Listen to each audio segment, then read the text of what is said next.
Hello everyone, my name is Sarah and I'm your teacher for the new UU class at UUCFL that you're watching on this video series online.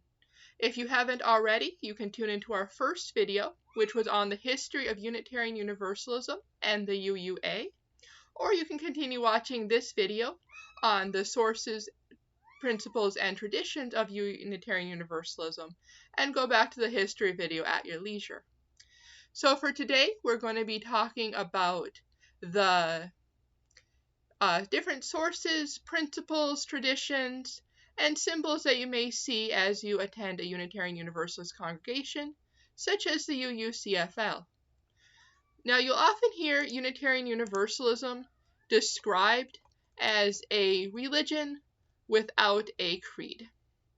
It's a good starting definition, but while adherence to a single point of view isn't required to be calling yourself a Unitarian Universalist, it's important to understand that we do share certain principles and sources in common with one another. Rather than coming together with answers, you might go so far as to say we come together with questions. Questions like, what is God? Is there more than one? Is she a goddess? Or are there none at all?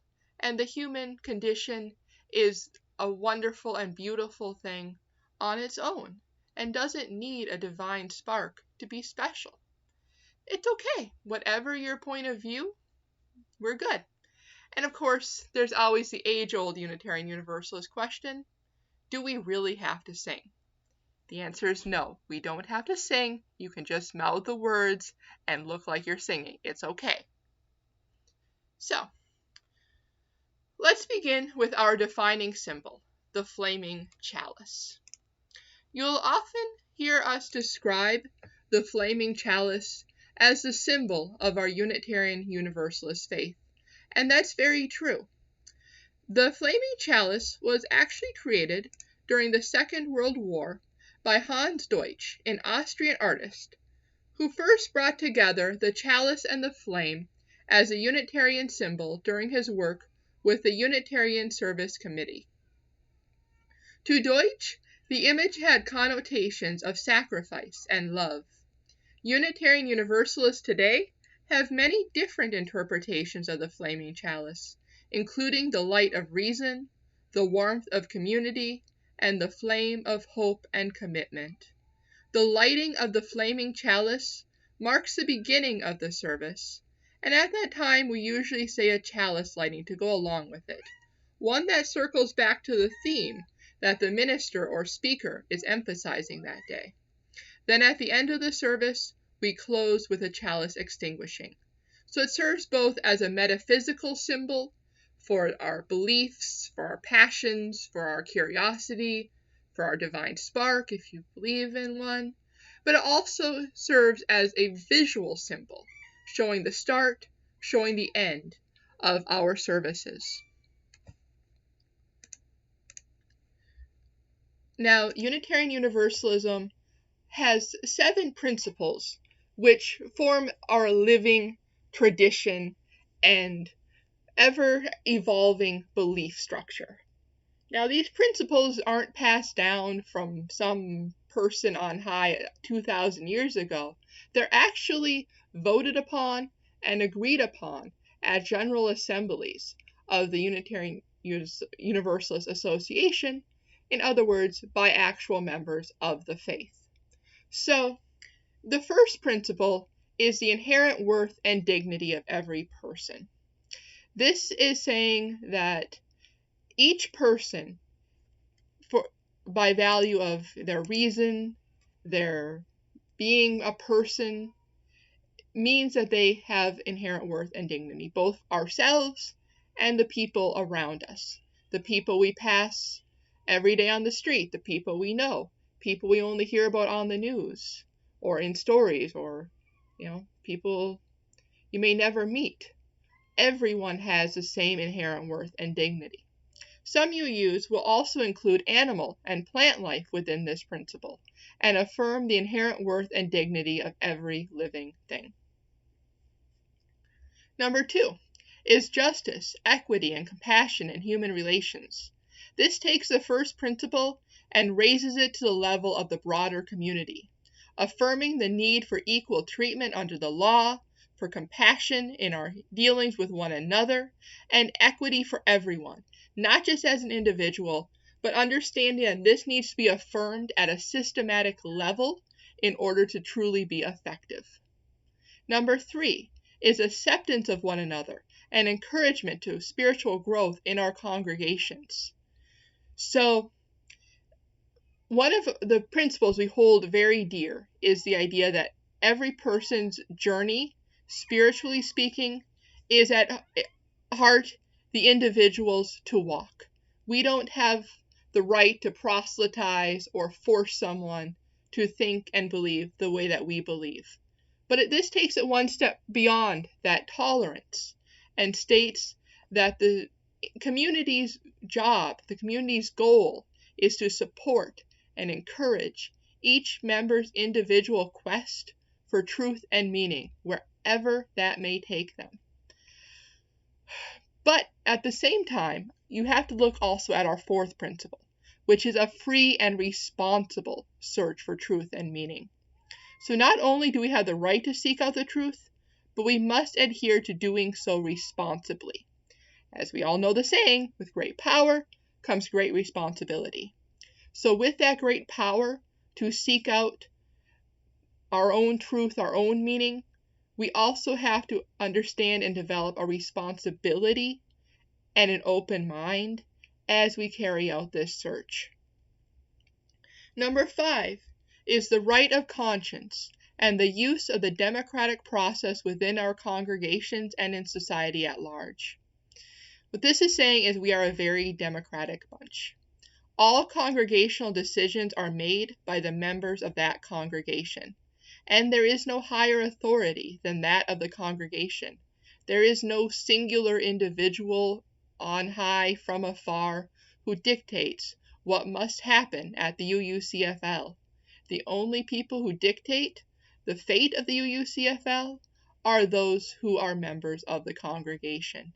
And that is why membership is such a big responsibility and why we ask people to take classes such as the one you're taking now to understand the connections between yourself and the other members of the community that we have here. And as you've learned in the history video, this makes sense. We are spiritually descended from a cantankerous bunch of radicals, and their attitude lives on in modern UU congregations. The sixth principle is fairly self-explanatory. The goal of world community with peace, liberty, and justice for all. In short, we want world peace, preferably with a nice side of justice and democracy and liberty thrown in. And the seventh principle is respect for the interdependent web of all existence of which we are a part. And you remember how I said that these principles aren't dictated from a mountaintop, but come from members of the congregations?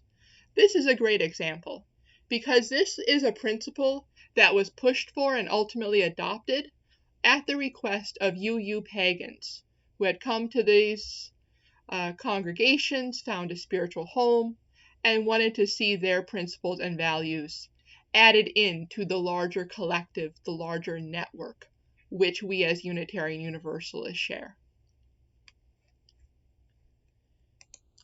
Next up, we also have 6 sources. Kind of say 5 because sources 3 and 4 flow very well together as a single source, but they all are officially listed as 2 separate ones. Now, these sources form, again, a living tradition. This isn't set in stone. It's, again, not decreed from above. It's ground up. Those members who want and can network and can encourage a new principle or a new source to be examined or considered can push for it and be added into these sources. So our first source is the direct experience of that transcending mystery and wonder, affirmed in all cultures, which moves us to renewal of the spirit and an openness to the forces which create and uphold life. So here in this first source, we're talking about our own experiences, not just what we taste, touch, see, hear, feel, though that is part of it, but also the transcendent side of our senses and what we can experience, maybe through meditation, or maybe something as simple as sitting out in nature and just letting yourself see what a beautiful world we live in. That direct experience is seen here as our first UU source. Number 2, are words and deeds of prophetic people which challenge us to confront powers and structures of evil with justice, compassion, and the transforming power of love. Words and deeds of prophetic people. These people come from many religions, many traditions, maybe many sources of their own. But one thing that they all have in common here is the idea of challenging structures of evil with justice, compassion, and the power of love. You hear a lot in these principles and sources about justice, compassion, and love, as well as confronting structures, because that goes back to a lot of what we as Unitarian Universalists believe needs to happen in the world. Number 3 is wisdom from the world's religion, which inspires us in our ethical and spiritual life. And number 4 is Jewish and Christian teachings, which call us to respond to God's love by loving our neighbors as ourselves. So if we look at this as wisdom from the world religions, Christian, Jewish, Muslim, Hindu, Buddhist, pagan, Taoism, secular humanism, you name it. From the world's religions, these inspire us to live ethically and spiritually, to love others, and to become better people. Number 5 is humanist teachings, which counsel us to heed the guidance of reason and the results of science, and warn us against idolatries of the mind and spirit. So this again is where we're coming from that humanist perspective, where we talk about science, reason, use your mind, think things through, ask questions, wonder. And number 6 is spiritual teachings of earth-centered traditions, which celebrate the sacred circle of life and instruct us to live in harmony with the rhythms of nature. In this source, we're looking again beyond the human perspective and into the earth perspective. What can we learn from nature? What can we learn from the seasons? What can we learn from the circle of life, birth, growth, death? What can those things teach us? So all of those are the sources, and those are also the principles of Unitarian Universalism. And you'll see many of those expressed in different ways throughout the year at UUCFL. And so I wanted to talk next about some of the holidays that you may notice as you attend UUCFL services. As you can imagine, since we have such a diverse range of faiths, we have a diverse range of holidays as well. So as you attend services throughout the year, you might find pagan holidays, Hindu holidays, Christian holidays, Jewish holidays, Buddhist holidays, Kwanzaa, as well as secular holidays. We just finished celebrating Pride Month. We have Memorial Day services, Mother's Day services, Father's Day services. And then there are also some days which are uniquely Unitarian Universalist. And I want to talk about a few of them here. So at the beginning of summer, usually around either Memorial Day weekend or the first weekend of June, we celebrate the Flower Communion. This is a service founded by Reverend Norman Chapek, who created it to honor the inherent worth and dignity of each person. He was later put to death by the Nazis for his opposition to the anti-Semitism and brutality of their regime. And that was the same year his wife came to the United States and brought the service along with her.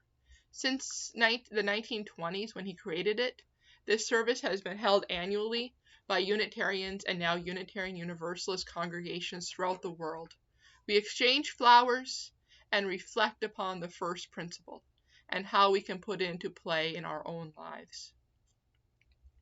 Then at the end of summer, we hold a water communion, where congregants will share water, sometimes from summer holidays and travel, sometimes water has a special meaning, or if all else fails, water from the kitchen sink.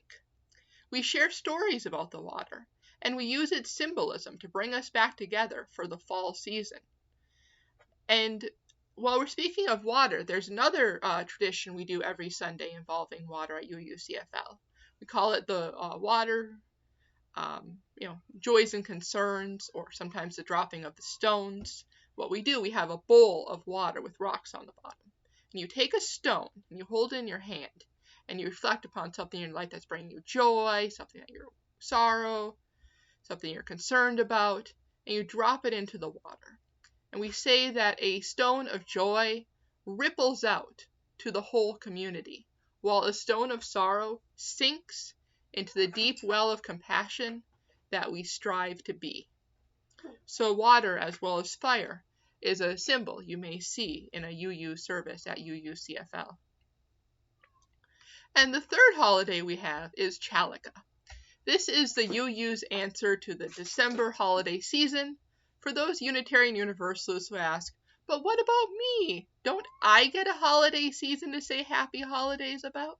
And yes, you do. It's called Chalika. It was begun in 2005 and continues to evolve. Most Unitarian Universalists who celebrate Chalika will light 7 candles, or a chalice 7 times, depending on what they have at home, and for each of 7 nights. And each of those nights is dedicated to one of the 7 principles. So on the first night, you light a candle and reflect upon the inherent worth and dignity of every person. And maybe you think of sometime that day something you can do that would reflect back on that. Maybe, you make a point of giving out 10 compliments that day. And so that day you have to find 10 people to give a compliment to. And so on and so forth. So you celebrate for 7 days in December. That's Chalika. So those are some of our symbols. Those are our 7 principles, our 6 sources, as well as a few of the holidays that you will find at the UUCFL. So thank you for joining us on this video, and I look forward to seeing you soon. Bye.